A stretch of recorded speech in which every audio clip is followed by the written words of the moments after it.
하나님 말씀 보도록 하겠습니다. 고린도전서 13장 1절에서 13절 말씀까지 보도록 하겠습니다.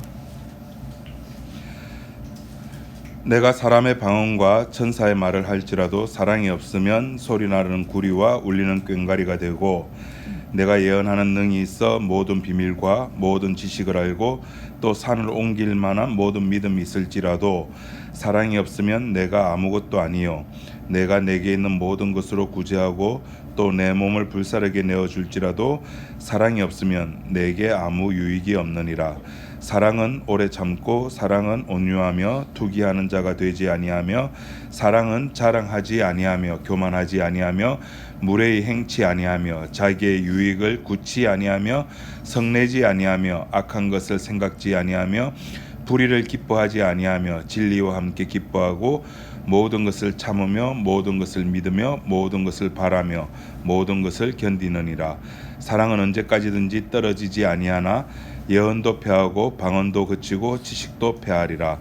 우리가 부분적으로 알고 부분적으로 예언하니 온전한 것이 올 때에는 부분적으로 하던 것이 패하리라. 내가 어렸을 때에는 말하는 것이 어린아이와 같고 깨닫는 것이 어린아이와 같고 생각하는 것이 어린아이와 같다가 장성한 사람이 되어서는 어린아이의 일을 버렸노라. 우리가 이제는 거울로 보는 것 같이 희미하나 그때에는 얼굴과 얼굴을 대하여 볼 것이요, 이제는 내가 부분적으로 아나 그때에는 주께서 나를 아신 것 같이 내가 온전히 알리라. 그런즉 믿음, 소망, 사랑 이 세 가지는 항상 있을 것인데 그 중에 제일은 사랑이라. 13절 말씀까지 봤습니다.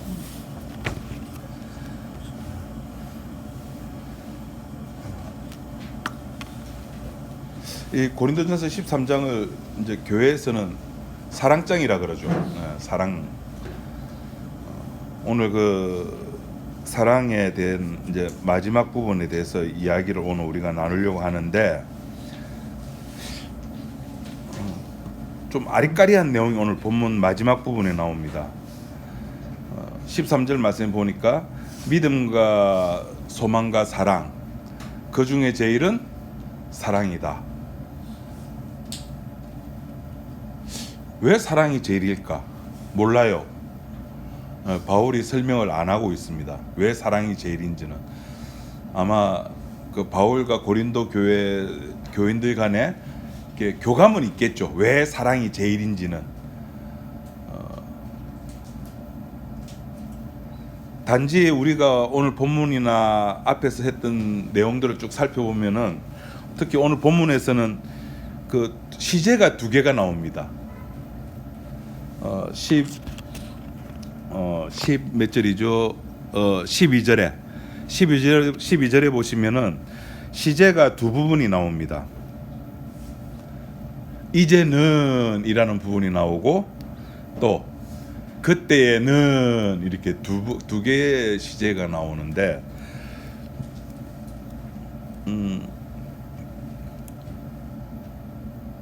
어쨌든 간에 사도 바울이 지금 이야기하는 것은 믿음도 소망도 사랑도 다 영원한데 그 중에 제일은 사랑인데, 그 이유는 기록을 안 해두고 있고,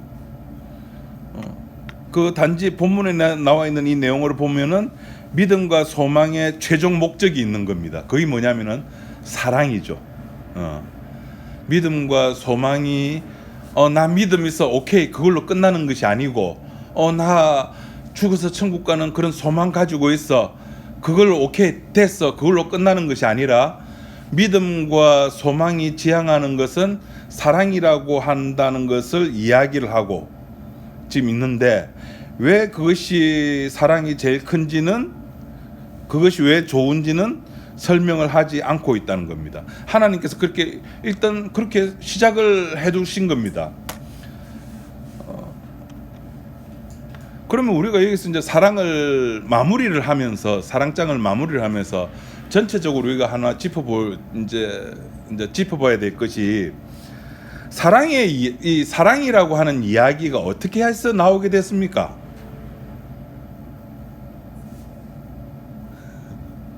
네, 다 까먹었죠. 네. 저도 모릅니다. 설교 준비한다고 이렇게 보니까 여러분은 안 보지만은 저는 이제 봐야 되잖아요.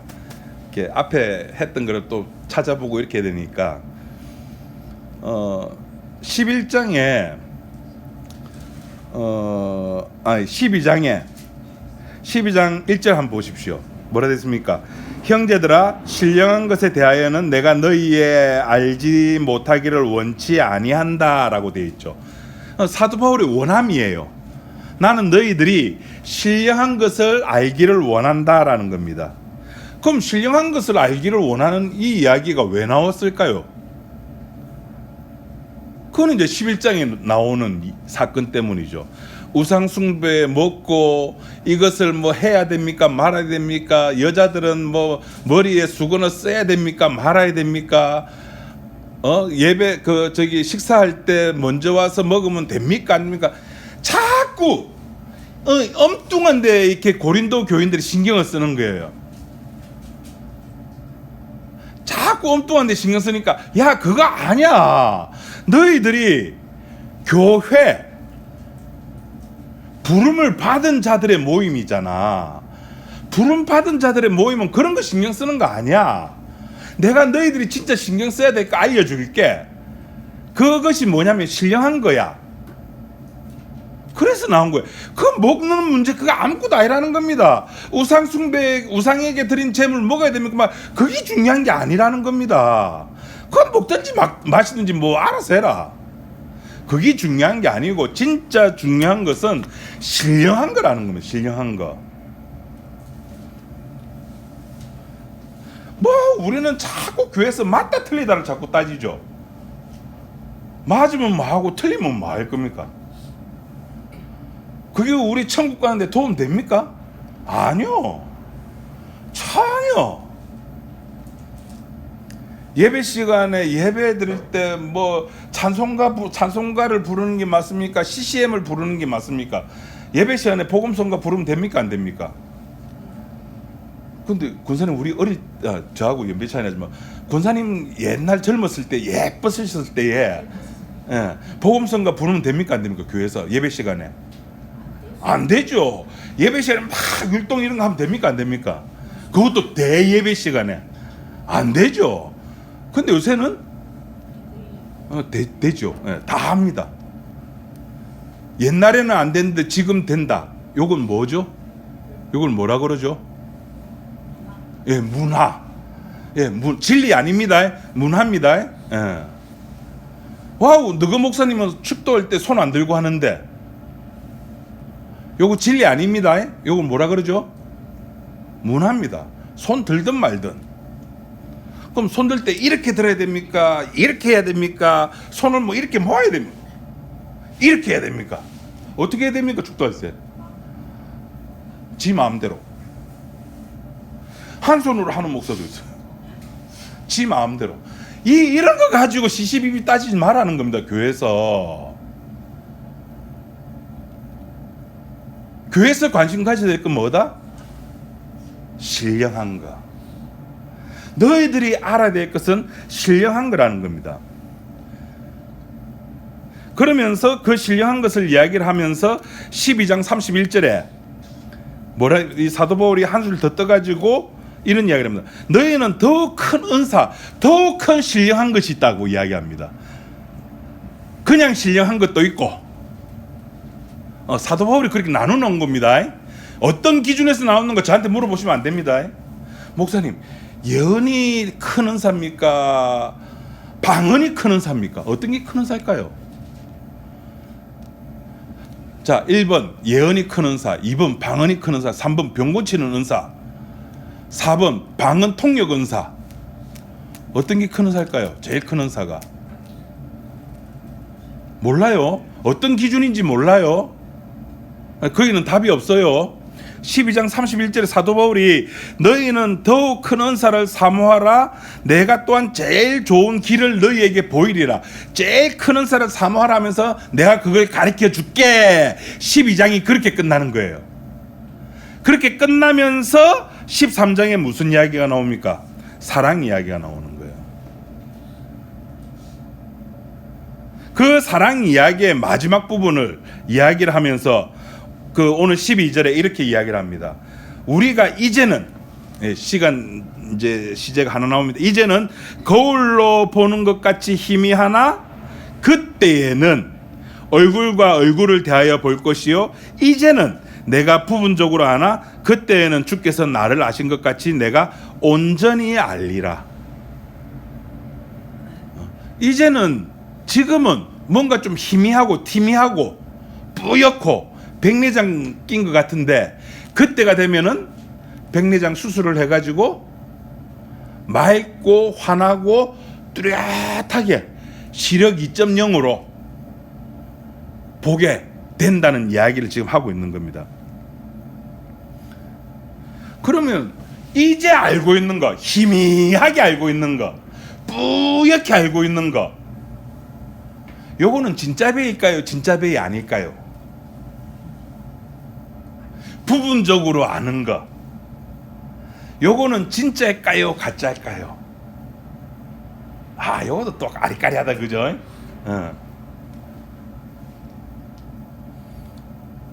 예, 희미하게 보이는 것도 100%입니다. 역사 세계 속에서는 그 희미하게 보는 것도 그것으로 말미암아 천국 가는데 지장이 있다 없다? 없습니다. 십자가 우편 강도가 주여 당신의 나라가 임하실 때 나를 기억해 주소서라고 이야기한 그 강도가 알고 있는 예수, 그 깊이와 넓이, 그 강도에게는 그것이 100%입니다. 그 강도는 주님의 이름으로, 예수님의 이름으로 귀신도 쫓아내지 못했고 병도 고치지 못했고 예수님이 전한 사도 산상수훈도 제대로 듣지 못했고 예수님의 복음의 메시지를 제대로 듣지 못했어도 그 강도가 알고 있는 그것 가지고 천국 가는 데에 하등 지장이 없었습니다. 희미하게 보인다고 해가지고 그것이 가짜가 아니라는 겁니다. 역사 세계 속에서는 그렇다는 겁니다. 하지만 하나님의 계획은 역사 세계로 끝나는 것이 아니죠. 하나님의 계획은 어디까지 이어집니까? 처음 하늘과 처음 땅은 사라지고 하늘에서 새 하늘과 새 땅이 내려오는 것까지가 하나님의 계획이잖아요. 예, 그까지. 거기까지를 아는 겁니다. 하나님의 약속은 역사 세계를 초월해버리는 겁니다. 묵시 세계까지를 이야기를 하는 거예요.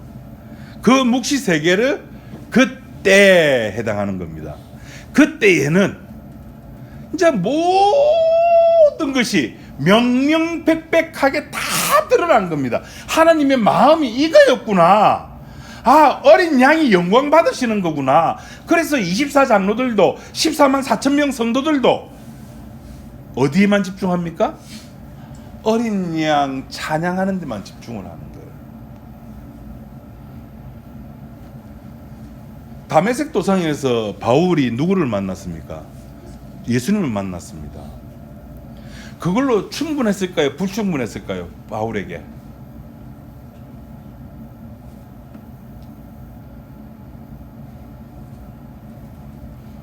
답이 없습니까? 충분했다, 불충분했다? 충분했죠. 네, 충분했습니다. 충분했습니다. 요한이 밤모섬에 잡혔을 때 요한이 알고 있는 예수님 충분했을까요? 불충분했을까요? 충분했죠. 그런데 왜 요한에게 모든 것을 다 보여줬을까요? 왜 바울은 다메섹 도상에서 예수님 만난 것으로 끝내지 아니하고 왜 또 삼층천 하늘을 또 보여줬을까요? 예, 사랑을 보여주기 위함. 오늘 본문에 있는 말로 표현하자면은 더 큰 믿음, 소망, 사랑 이 세 가지는 항상 있는데 그 중에 제일은 사랑이라는 것을 확인시켜 주기 위함이라는 겁니다. 자, 그러면은 이 오늘 본문에 나오는 온전히 알게 된다. 너희가 그때는 온전히 알게 된다라고 12절에 나와 있는데 온전히 알게 되면 어떻게 되느냐? 온전히 알게 되면은 어떻게 될까요? 10절에 보니까 온전한 것이 올 때에는, 온전한 것이 오면 어떻게 된다 그랬습니까? 온전한 것을 알게 되면은 부분적으로 하던 것은 어떻게 된다? 패하게 된다는 겁니다. 부분적으로 패한다는 말은 뭘까요? 온전히 안다는 말이죠. 온전히 안다는 것은, 그래서 모든 것이 누구 마음대로 된 것이다? 예수님 마음대로 된 것이다. 온전히 완전하다는 것은 처음 하늘과 처음 땅은 사라지고 창세전에 하나님께서 계획하셨던 것처럼 새 하늘과 새 땅이 내려오고 당신의 택한 백성들 14만 4천 명들이 어린 양을 중심으로 해가지고 하나님을 어린 양을 찬양하는 그 모습을 끝으로 하나님의 모든 계획이 하나님 마음먹은 대로 그대로 완성되었다라는 겁니다. 그것을 로마서에 있는 말로 표현하면은 만물이 주에게서 나오고 주로 말미암고 주님에게로 돌아간다. 그러므로 나에게서 일어나는 모든 일은 나와 관계가 있다 없다? 나와 관계가 없습니다. 옥자 권사님 독감 걸린 거, 독감은 아닙니다. 예. 몸 아픈 거, 옥자 권사님 잘못해서 그랬을까요? 여은이가 독감 걸렸어요. 줄 2개 해가지고 병원 가서 검사하니까 독감이래요. 누가 잘못해서 독감이 저렇게 걸렸을까요? 주님의 주대심을 드러내기 위함입니다. 나에게 발생되는 일은 내가 잘못해서 그렇게 된 거 아닙니다. 여러분에게 발생되는 일은 그것이 좋은 일이든 나쁜 일이든 기분 좋은 일이든 슬픈 일이든 화나는 일이든 그것은 다 주께서 발생시킨 일입니다. 뭐 하려고? 만물이 주에게로 돌아가게 하려고. 너는 그저 내가 만물의 주님임을, 내가 만유의 주임을 드러내기 위한 부속품에 불과해. 그걸 알려주려고 우리를 살려두는 겁니다. 우리는 아무것도 아니에요. 새하늘과 새 땅에는 오직 어린 양만 있고 우리들은 그저 찬양하는 존재입니다. 이것이 사랑이에요. 어린 양만 있는 겁니다. 심지어 24장로들은 자기가 받은 면류관조차도 반납하지 않습니까? 그 아내 자랑하면은 뭐라 그러죠? 네, 팔불출이라 그러죠. 제가 오늘 팔불출 좀 되겠습니다. 제 아내가 가끔 믿음이 들어가면은 그런 말을 합니다. 자기는 없대요. 자기에게는 이창섭, 이예은 외에는 없답니다.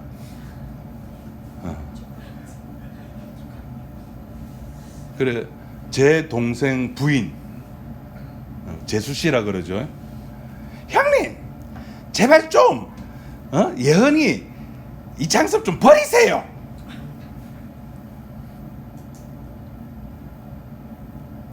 근데 그렇게 제 아내가 자기를 지울 때는 조건이 있어요. 그게 맨날 나는 없다, 나는 이창섭이 이혜은밖에 없다가 아니라 언제? 조건이 있어요. 보험이 잘 될 때. 그때 기분 좋아가지고. 그런데 여러분, 주님 주시는 사랑은 조건이 없습니다.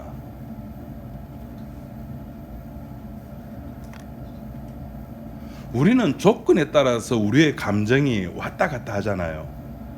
그런데 주님 주시는 사랑은 조건이 없어요. 사랑은 뭐라 그랬죠? 네, 사랑은 오래 참는 겁니다. 근데 그 오래 참는 게 그냥 내 감정적으로 참아야지 되는 게 아니죠. 왜? 사랑은 뭐기 때문에? 사랑은 은사기 때문에. 사랑은 신령한 것이기 때문에 내가 참는다고 참아지는 거는 그거는 감정입니다. 감정. 내가 기분이 좋다는 뜻입니다. 그거는 사랑 아니에요. 사랑은 오래 참는다는 것은 죽을 때까지 참는 겁니다. 항상 참는 거예요. 우리가 그럴 수 있다 그랬습니까? 잘 안 되는 게 아니죠. 안 되죠. 안 되죠. 사랑은 은사고 신령한 것이다. 신령한 것이 뭐죠? 신령한 내용이 뭐라 그랬습니까? 어떤 것을 신령하다 그랬습니까? 막 뭐 방언하고 이런 걸 신령하다 그래? 아니요. 뭘 가지고 신령하다 그랬습니까? 고린도전서 2장 2절 한번 찾아서 읽어봐 주십시오. 고린도전서 2장 2절.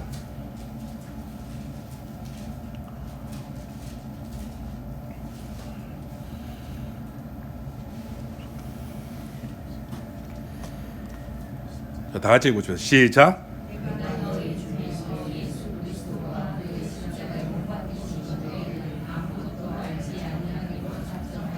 예, 예수 그리스도와 그의 십자가에 못 박히신 것 외에는 아무것도 알지 아니하기로 작정한 것, 이게 신령한 것이잖아요.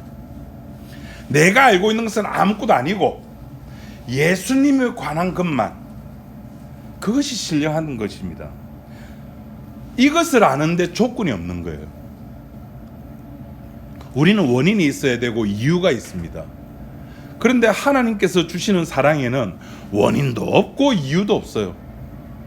그냥입니다. 그러니까 사람들이 못 믿는 거예요. 왜 저 사람이 천국 가는데?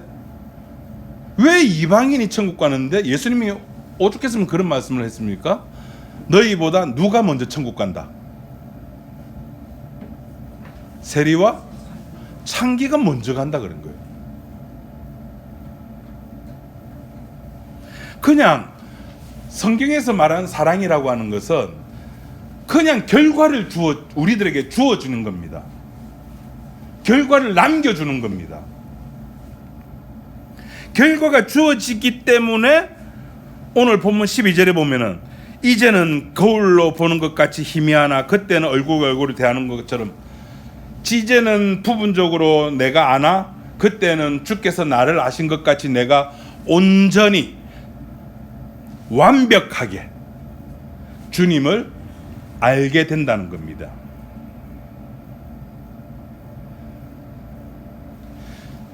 그 희미하다는 것이 아까 말씀드렸다시피 100%입니다. 희미하다는 것은 우리가 좀 더 좀 쉽게 제 주특기가 쉽게 설명하는 거 아니겠습니까?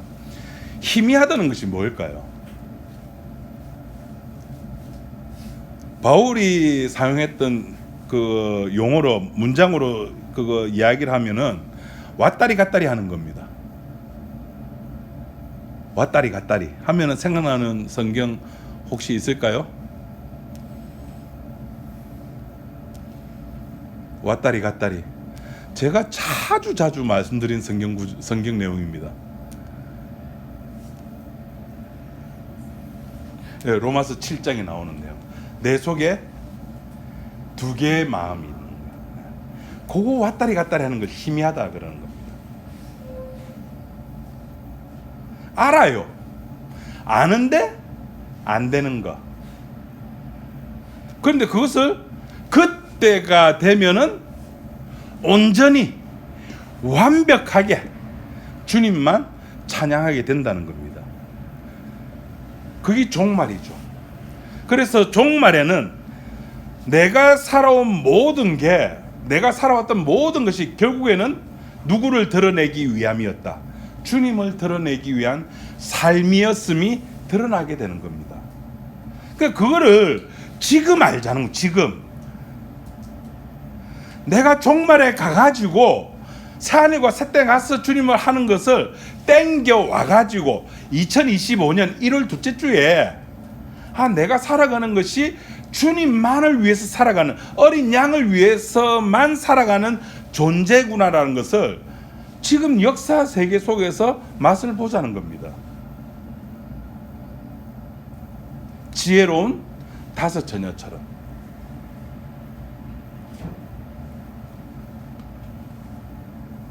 그것이 지금은 희미한데 그때는 온전히 알리라는 겁니다. 그래서 결국에는 우리들의 삶이라고 하는 것은 내가 나를 위해서 살아가는 삶은 하나도 없습니다. 내가 보기에는 오늘 아침에 일어난 것도 나를 위해서 살아가고 오늘 아침 먹은 것도 나를 위해서 살아가는 것인데 결국에는 주님께서 그거를 무엇으로 바꿔버립니까? 당신을 위한 삶으로 바꿔버리시는 겁니다. 우리와 상의해서? 아니요. 그냥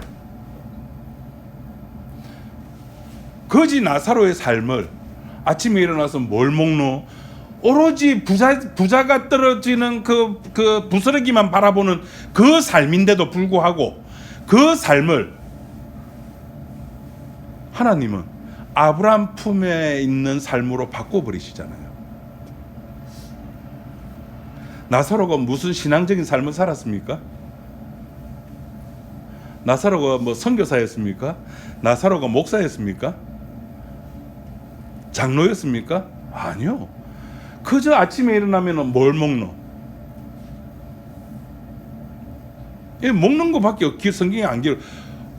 부스러기 뭘 떨어질까? 어디 떨어질까? 오늘 못 먹었을까? 나사로의 삶은 그게 전부였어요. 그럼에도 불구하고 그 삶을 신앙의 삶으로 주님은 인정하는 겁니다. 바꿔버리는 겁니다. 바꾼다는 것은 그의 삶이 이렇게 갑자기 역사 세계에서 이런 것이 아니라 그냥 그렇게 살아가는 거예요. 그렇게 살아가는데 주님을 그거를 인정한다는 겁니다. 나를 위한 것으로, 주님을 위한 것으로.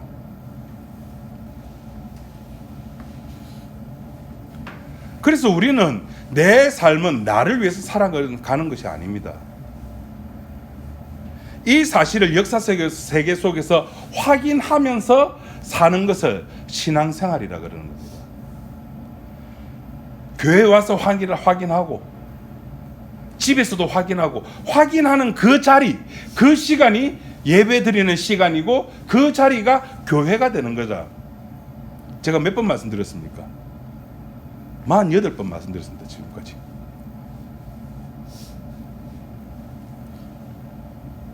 그래서 우리가 로마서 3장 23절 24절 모든 사람이 뭐를 했다? 죄를 범했다. 이거 확인하는 거예요. 이걸 확인해야지만이 그 속에서 뭐가 나옵니까? 3장 24절 그리스도 예수 안에 있는 구속으로 말미암아 하나님의 은혜로 값없이 뭐를 얻었다? 의롭다함을 얻은 자가 되었다 라는 것을 확인이 되잖아요. 죄를 범해야지만이 그 죄가 용서받는 의롭다함을 무엇으로? 어떻게? 값없이 의롭다함을 받는 은혜를 받게 된다고요. 그러니까 우리는 죽거나 사나 뭘 해야 됩니까? 뭐 해야 됩니까? 밥 먹어도 죄요. 나를 위해서 먹는 겁니다. 그것을 아는 자를 나사로가, 그것을 아는 자가 탕자고, 모든 사람이 죄를 범하였다는 이 사실에 아멘하는 사람이 은사 받은 사람이고 사랑을 받은 사람입니다. 은사 받은 사람은 우리가 두 글자로 뭐라 부르죠? 성도라고 부르는 겁니다. 우리는 한평생 그렇게 살아가는 존재입니다. 제가 목사 된 지 한 20몇 년 된 것 같습니다. 좀 그렇게 보입니까? 목사인데? 아니요. 여전히 욕망 덩어리입니다. 말씀에 갈증하고 막 말씀 때문에 괴로워하고 이래야 되는데, 이렇게 저희 집 앞에 빛과 은혜의 교회인가 빛과 진리의 교회인가 하여튼 교회가 있어요. 군목 출신이고 수영로교회 부목으로 있다가 이제 개척을 한 것 같아요. 그 우연히 뭐 이리 찾다 보니까 그 교회 블로그를 이렇게 들어가서 봤는데 그 목사님의 이제 예배관을 글을 올렸어요. 자기는 토요일 되면은 금식을 한대요. 왜 금식을 하느냐? 자기한테 뭔가 은혜가 떨어지지 않고 말씀이 떨어지지 아니한데 내가 내일 어떻게 주일날 가가지고 하나님 말씀을 전할 수 있느냐? 그러면 그거는 예배를 위한 예배가 되는 것이기 때문에 아무 의미 없다. 그래서 자기는 밥을 굶으면서까지 기도를 한대요. 그래 기도하면서 뭔가 딱 떨어지면은 하나님 감사합니다 하면서 밥을 먹는데요. 그래서 제가 그 목사님께 여쭤보고 싶은 게 있었어요. 목사님 여태까지 예배 안 드린 적 있었습니까? 묻고 싶어요. 여러분 예배라는 게 뭐죠? 주일날 11시 모이는 게 예배입니까? 예, 수도 있습니다. 그럴 수도 있어요. 어떤 사람은 예배에 목숨을 건대요. 아, 이거 미친놈 아닙니까 그거? 예배에 왜 목숨을 겁니까? 예배라고 하는 것이 뭡니까? 내가 주님을 만나가지고 내가 주님을 만나서 내 죄 용서받는 것이 예배잖아요. 제가 또 이야기해야 될까? 요한복음 4장 사마리아 여인이 예수님을 만나면서 나왔던 이야기가 뭡니까? 신령과 진정으로 예배 드리고 싶은 거예요. 이 여인은. 근데 그에게 걸림돌이 된 것은 어디에서 예배 드려야 되냐는 거죠. 어디에서 예배 드려야지만이 내가 남편이 다섯 있는 거 이런 죄를 내가 용서받을 수 있느냐. 장소에 매여 있는 거예요. 오늘 한국교회 목사가 똑같잖아요. 시간에 매여 있고 장소에 매여 있고. 성수주일 예배는 어디에서 드려야 된다? 어디에서? 교회에서. 그래서 예배당 멋지게 짓고 하잖아요.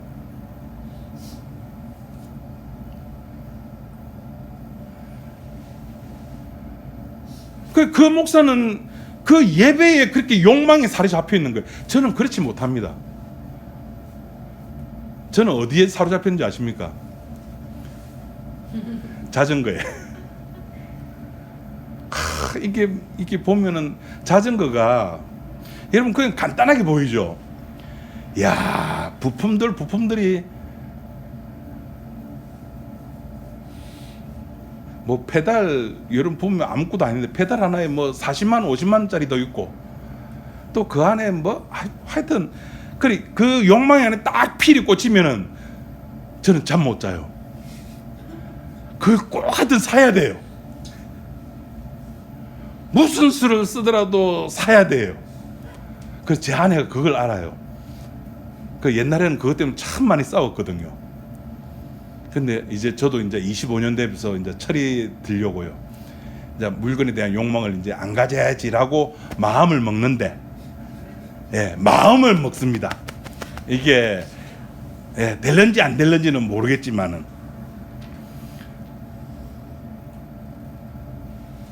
예, 우리는 그렇게 규정된 자입니다. 욕망으로 살아가는 게 우리 아닙니까?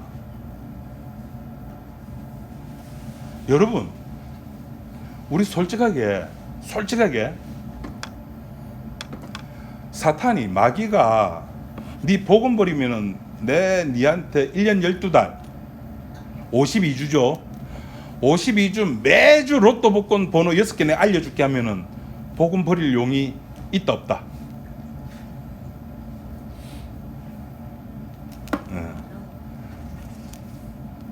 그죠? 우리는 그런 욕망에 사로잡혀 살아가는 존재들입니다. 예, 그걸 인정하자는 겁니다. 나 그런 놈이라는 거.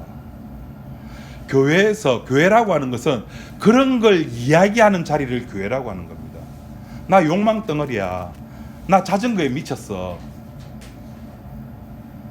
여러분, 자전거 신발 하나 얼마 하는 줄 아십니까? 클리슈즈라는 것도 있고 평페달 있는 거 있는데 그 510이라고 이렇게 유명 브랜드가 있는데 35만 원씩 합니다. 운동화 한 컬레에. 사고 싶어 죽겠어요. 예, 제가 25년 뭐 한다 그랬죠? 예, 억누르고 있는 중입니다. 욕망 덩어리입니다. 여러분들은 욕망 덩어리. 아닌 척하고 앉아 계시지만은 여러분 속에 돈 좋아하는 거, 건강하게 오래 살고 싶은 거, 내 새끼 잘 되게 하는 거, 우리 가정 잘 되게 하는 거. 오늘 신권사님하고 같이 차 타고 오면서 신권사님 그래요. 목사님 나이가 드니까 좁은 집에서는 못 살 것 같아요. 예, 맞습니다. 저희들 지금 미치겠어요. 저희들 정관에 살 때 그 베란다를 확장해가지고 52평에 살았어요. 아내가 보험하면서 가져온 물건들 막 창고에 다 넣어도 진짜 편하게 살았거든요. 여기 28평이에요. 이사를 하면서 물건 반을 버렸어요. 제가 여러분들을 저희 집에 초대를 못 합니다. 졸도하실까봐. 예. 늙을수록, 나이가 들수록 넓은 집이 좋습니다. 넓은 집이. 나이가 들수록 지갑이 두툼한 게 좋습니다. 왜 아멘 안 하십니까? 하고 싶어 죽겠죠 지금. 입에서 아멘 나오고 싶어 죽겠는데 차마 옆 사람 그죠? 권사님 있는데 집사님 있는데 나이가 들수록 안 아프고 싶어요. 제 아내가 진짜 열심히 1년 동안 헬스장에 새벽에 4시 반에 일어나가지고 아침에 그 당뇨 수치 내리고 무슨 중성지방 그거 내리고 당뇨 내리고 한다고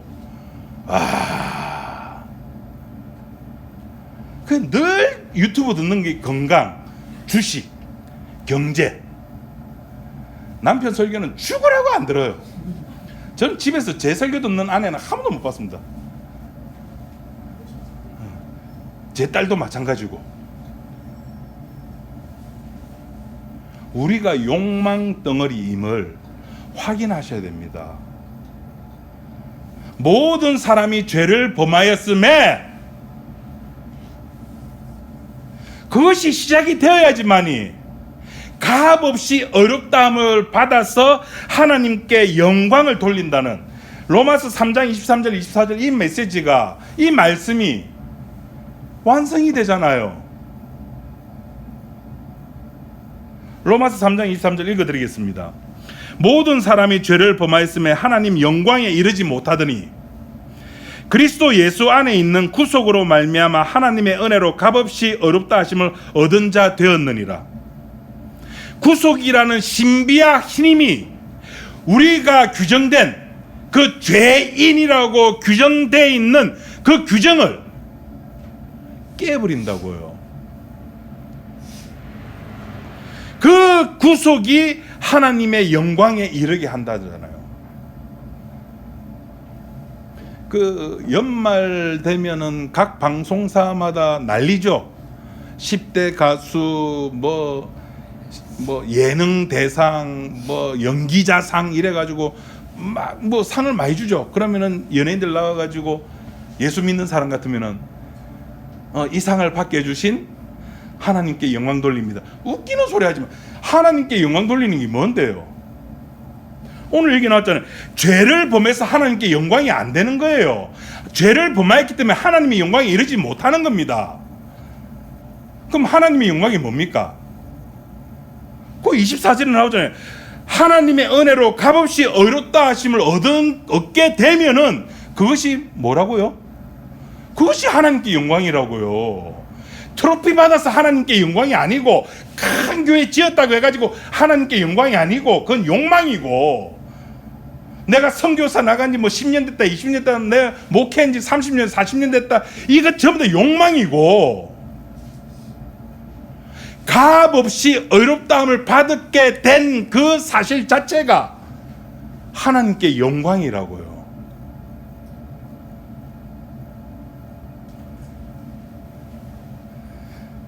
교회란 그런 곳이에요. 죄를 범하는 곳, 그리고 하나님 은혜가 부어지는 곳, 그래서 죄 용서를 받고 하나님의 영광이 드러나게 되는 곳, 그곳이 교회입니다. 그곳이 11시 반에 반송동에 있는 금당선원 부처님 머리 위에 있는 3층에 있는 이 자리가 될 수도 있는 것이고, 내가 밥 먹을 때 여러분이 있는 그 자리, 그 시간, 그러니까 이 자리는 많은 교회 중에 하나입니다. 그래서 교회는 시간도 초월하고 장소도 초월하는 거예요.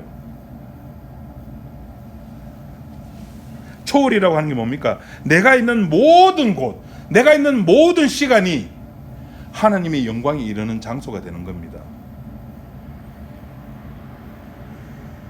사랑이 우리를 덮치면은, 하나님의 은혜가 우리를 덮치면은, 믿음, 소망, 사랑, 그 중에 사랑이 제일이라는 이 말씀 앞에 우리가 무릎을 꿇을 수밖에 없는 겁니다. 여기에는 이성적으로 왜 사랑이 제일이지, 가끔 뭐 믿음은 뭐고 소망은 뭐고 사랑은 뭐기 때문에 그래서 사랑이 제일, 이건 논리적인 문제가 아니에요. 사건입니다. 사건. 하나님의 은혜로 값없이 의롭다 하심을 받으면 고린도전서 13장 이 사랑이 우리 몸에서 저절로 나오는 겁니다. 제 아내가 보험이 잘 되면 나는 없다, 나는 없어도 된다, 나는 예은이가 전부고 창습이가 전부다 라는 말이 저절로 나오듯이, 하나님의 사랑이 덮쳐버리면 나도 필요 없고, 진리로 자유한게도 필요 없고, 남편이고 아내고 자식이 다 필요 없고, 주여 나는 죄인입니다가 나오는 거예요. 그때 주여 나는 죄인입니다라고 고백하는 그때 진짜 아버지의 모습을 탕자는 발견을 했어요. 나는 아버지의 아들이라 일컬음을 받지 못합니다. 그때 아버지의 모습을 아는 거예요. 진짜 아버지의 모습을 아는 겁니다. 여러분 확인하십시오. 모든 사람이 죄를 범하였음에 하나님의 영광이 이르지 못하다. 그 규정을 여러분 몸으로 확인해 보시기 바랍니다. 그런 축복을 마음껏 받으시길 바랍니다. 기도하겠습니다. 하나님 아버지 감사합니다. 지금까지 내가 최고로 알고 살아왔고 내 몸을 위해서 살아왔지만은 나는 주님으로부터 죄인으로 규정을 받은 몸이었고, 그래서 이 몸으로는 주님 앞에 나가지도 못하는 몸인데 주님의 사랑이 우리를 덮쳐서 우리를 주님 앞에 끌려 나오게 되었습니다. 하나님, 주님의 사랑 앞에 우리가 여태까지 사랑한 모든 것이 가짜였음이 드러났고, 결국 나는 사기꾼이고 나는 도둑놈이고 나는 내 욕망으로 가득 찬 그런 몸이었음을 드러나게 되었습니다. 좀 이런 몸을 주님 앞에 내어놓고 주님의 피의 위대함을 우리가 찬양하는 우리 지체들이 되게 도와주옵소서. 예수님 이름으로 기도드립니다. 아멘.